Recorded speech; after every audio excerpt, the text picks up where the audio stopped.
What's up, fellow savages? Let me ask you a question. Who of you are willing to stand for what you believe in?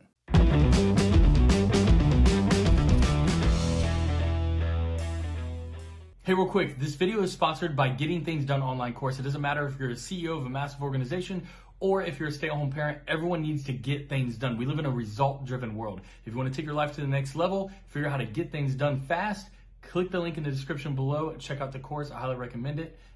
Let's go. Something bigger than your achievements or your money. Have a standard that you live by, a standard that can't be broken or bought. You see, a peaceful savage would rather die than to accept money to do something they really don't want to do or feel goes against who they are, goes against their code. I'd rather die than pretend to be something I'm not for gain. Peaceful savages would rather walk alone than to follow the majority who are simply following the majority. If things don't align with my values, they will not be entertained in the name of inclusivity or tolerance. If this makes me a bigot, well then I'll wear that title with pride.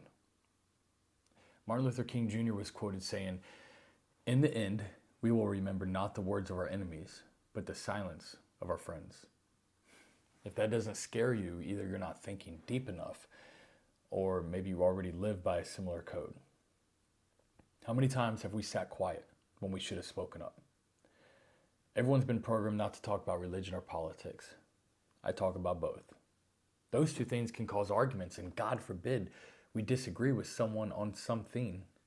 If you just take one day out of your life and focus on not being so agreeable and see how good it feels.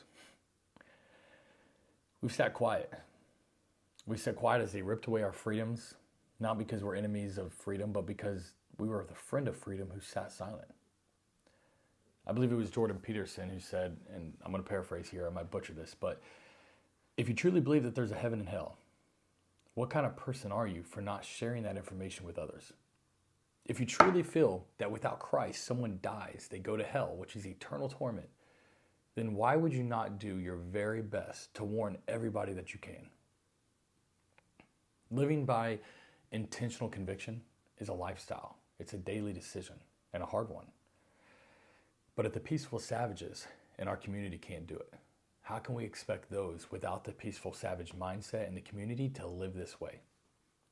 How many of you, let me ask you a question. How many of you have been to a school board meeting or a county commissioner meeting and stood up for what was right? See, it's easy for us to talk about how disgusted we are in our circle of friends who are like-minded and agree with everything that we say. But do you have the courage? Do you have the guts to stand up just once in front of people who may disagree with you and say that, hey, this is not okay? You have to be tough to be good. Being like everyone else, never going against the grain, being consistently agreeable is easy. It's a shame, and it's a waste of your life.